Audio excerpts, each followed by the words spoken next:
Muy buenos días, amados hermanos. Qué alegría que podamos estar en esta mañana juntos, abriendo la palabra de Dios y haciendo esto que tanto nos gusta hacer, disfrutamos. Estar allí en comunión con Dios, con nuestro Padre Celestial.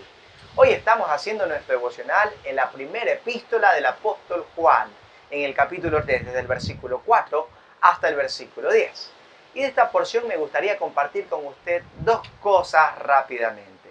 La primera está allí en el versículo 4 y 5. Acá nos vamos a encontrar con una verdad maravillosa. Y esta verdad dice de la siguiente manera: la única manera de ser salvos del pecado es por medio de un hombre sin pecado. Y evidentemente ese hombre es Jesucristo, el Hijo de Dios. Claro, en este entonces, cuando el apóstol Juan está escribiendo esta verdad, era necesario hacer énfasis en ella, porque habían muchos hombres con filosofías y con ideologías que iban allí intentando confundir al pueblo de Dios. Por ejemplo, los gnósticos, que decían que Jesús no era un hombre sin pecado, sino que era un hombre común y corriente que sí tenía pecado. ¿Ok? Pero el Nuevo Testamento está lleno de afirmaciones de que Jesucristo es el Hijo de Dios sin pecado. Por ejemplo, si usted va allí a 1 de Pedro capítulo 2, versículo 22, dice que no hizo pecado. El apóstol Pedro dice: no hizo pecado ni se halló engaño en su boca. Ahí está la declaración en la primera carta del apóstol Pedro, ¿no? Pedro lo afirma. Después el apóstol Pablo también lo afirma. Por ejemplo, si usted va a 2 de Corintios capítulo 5, allí en el versículo 21, va a decir: al que no conoció pecado, al que no conoció pecado, que por nosotros le hizo pecado. Dice la Escritura, el apóstol Pablo lo afirma, que Jesucristo no conoció pecado. Y ahora acá, el apóstol Juan dice: no hay pecado en él. ¡Wow! ¡Qué maravillosa declaración! No hay pecado en él. Y también, en el Nuevo Testamento, allí en los cuatro evangelios, los cuatro evangelios están repletos de afirmaciones contundentes de que Jesucristo es el Hijo de Dios, perfecto, sin mancha, sin pecado. ¡Qué verdad maravillosa! Que la única manera de que nosotros pudiéramos ser salvos del pecado es por medio de un hombre sin pecado, Jesucristo, el Hijo de Dios. Nosotros merecíamos la condenación eterna porque, como lo leímos en el versículo 4, cometer pecado es infringir la ley. Y por infringir la ley merecíamos la condenación eterna. Pero para esto vino Cristo, para deshacer las obras del pecado, dice la Escritura. Y entonces Cristo, el perfecto Hijo de Dios, nos va a librar, nos va a librar. Gloria a Dios por Jesucristo. Gracias a Dios por Jesucristo. Pero después del versículo 6 al versículo 10, nos vamos a encontrar con dos marcas que identifican a los verdaderos cristianos de los que no lo son. Porque en las congregaciones hay gente que parece ser cristiana, pero en realidad no lo es. No lo es. ¿Cómo identificarlas? Bueno, acá la Escritura nos va a mostrar dos marcas. La primera tiene que ver con la práctica del pecado.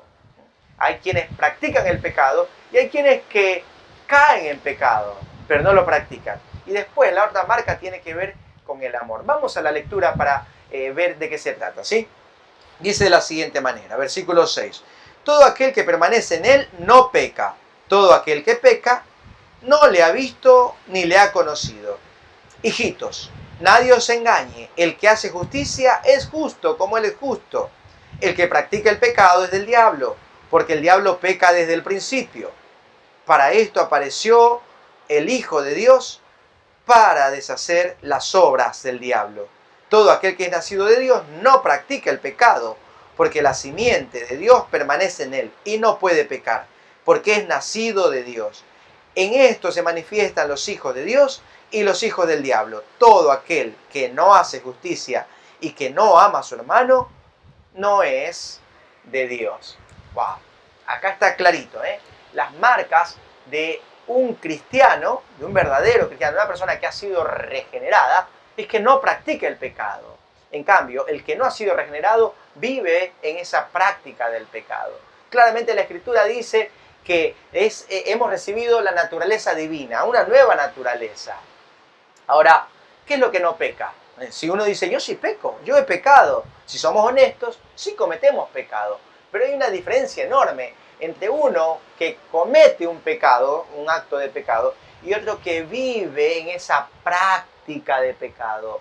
Uno que comete pecado, que es hijo de Dios, que ha sido regenerado, comete pecado y se siente mal por el pecado, porque el Espíritu Santo está allí adentro para redarguirle. Y entonces la persona no puede estar allí disfrutando bien, no puede estar bien con ese pecado. En cambio, el que no ha sido regenerado lo practica y no hay problema, no tiene problema con practicar ese pecado. No se siente mal, no se siente culpable, no se siente que está ofendiendo a Dios, y si lo sabe intelectualmente no le interesa, no le afecta. No le afecta el vivir en una vida de pecado. Entonces, allí está esa marca, ¿eh? Uno que practica el pecado no ha sido regenerado. Dice la Escritura, el diablo peca desde el principio, o sea, él vive practicando el pecado. Y los hijos del diablo hacen lo mismo que su padre el diablo. Pero en cambio, los que han nacido de nuevo, ellos no practican el pecado. ¿Ok?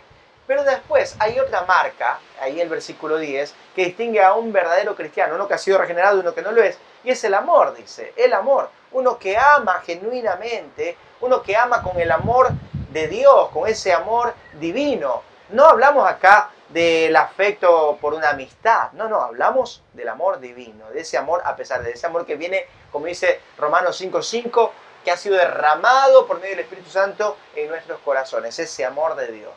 ¿Okay? Entonces, estas dos marcas. Pero alguno dirá, bueno, yo no estoy seguro si soy cristiano, si soy hijo de Dios, si he nacido de nuevo o no. Me parece que no, porque yo vuelvo a pecar. Bueno, hay pecados que son más fuertes en algunas personas, en algunos hijos de Dios. Pero la Escritura nos da la clave para vencer. Por ejemplo, permítame darle este consejo, que consiste en 3 pasos. Si hay un pecado que está allí una y otra vez acosándole y usted vuelve a caer allí, lo primero que tiene que hacer es acuda al poder del Espíritu Santo y de la palabra de Dios. El Espíritu Santo está en nosotros para darnos victoria sobre el pecado. Y la palabra de Dios nos da las claves. Por ejemplo, si usted está luchando con el pecado de la duda o del afán, digamos que está allí con el afán. ¿Qué dice la Escritura? Usted memorice la Escritura y repítala cada vez que se sienta afanado. Dice, por nada estéis afanosos, si no sean conocidas vuestras peticiones delante de Dios. Si usted está allí con temor al futuro, por ejemplo, usted memoriza la Escritura y entonces la Escritura le ayuda a vencer ese pecado del temor. Y usted dice, bueno, en paz me acostaré y así mismo dormiré, porque solo en ti, Señor, tú me haces dormir confiado, vivir confiado. ¿Okay? Y así va buscando textos en la palabra de Dios, acuda a la palabra de Dios y al poder del Espíritu Santo para vencer el pecado. Segundo paso, ¿sabe qué tiene que hacer? Sea honesto consigo mismo. Identifique esas situaciones donde usted puede ser vulnerable y huya de ellas. Huya de ellas, huya de situaciones donde está la posibilidad de pecar. Sea honesto consigo mismo. Y diga, bueno, esto puede ser una ocasión de caer, me alejo de él. ¿Okay? Y en tercer lugar, busque ayuda en el pueblo de Dios. Busque hermanos maduros en la fe.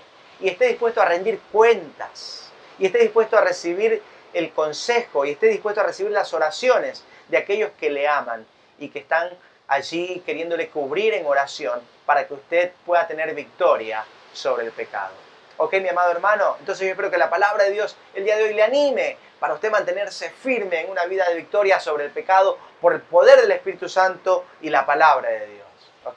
Le envío un fuerte abrazo. Dios me lo bendiga. El desafío del día de hoy es crítico que comprendamos qué sucedió cuando nacimos de nuevo. No fue simplemente un cambio en nuestro destino eterno, sino también fue un cambio en nuestro origen espiritual. Una vez estuvimos en Adán, pero ahora estamos en Cristo. El nacimiento nuevo no es una ilustración, sino una descripción de la salvación. En todo tiempo, niégate a vincular tu identidad al llamado de los deseos de la carne. Ya no representan lo que eres. Cuando vinculamos nuestra identidad a los deseos de la carne, enseguida rendimos nuestra voluntad a su poder. Eso es lo que está sucediendo a nuestro alrededor. Permanece firme en quien eres en Cristo, mantente constante en una comunión con Él, y permanece de igual manera en Él. Y vivirás conforme a quien eres ahora. Esa es la verdadera libertad. Recuerda buscar aplicar el desafío de hoy en tu vida.